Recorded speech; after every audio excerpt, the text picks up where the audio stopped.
Magandang araw, ako nga pala si Binibining Marjorie Aldecamos at ipapakita ko sa inyo ang aking nagawang incentive chart na may pamagat na roll chart. Dito mapapansin nyo may simula, gitna at wakas kung saan ito ay magkaugnayan sa paksang aking tatalakayin na angkop na pahayag ng simula, gitna at wakas. Makikita nyo sa bandang ito ay may mga dinosaurs na nakalagay at may kanya-kanyang pangalan na kung saan ito ang magsisilbing pangkat ng bawat mag-aaral. Ngayon, kapag ang kanilang pangkat ay nakasagot sa aking katanungan, ay mapupunta ang kanilang pangkat dito sa simula.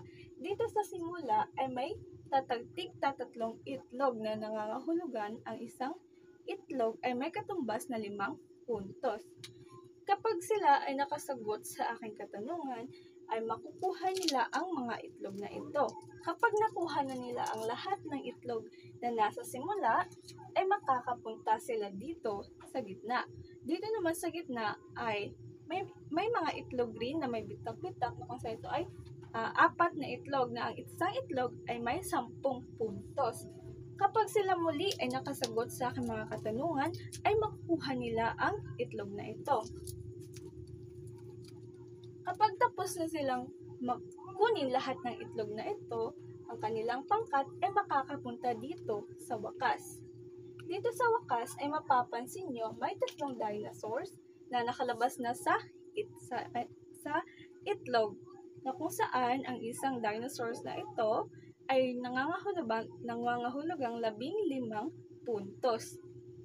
Kapag nakuha nilang lahat ito, sila ay magkakaroon ng 100 puntos. Ngunit kapag ang kanilang pangkat ay maingay, ay kukunin ko ang kanilang itlog. Halimbawa, ang kanilang pangkat ay nandito sa gitna. Ibig sabihin, ang kukunin ko na itlog ay ang kanilang nakolekta dito sa gitna.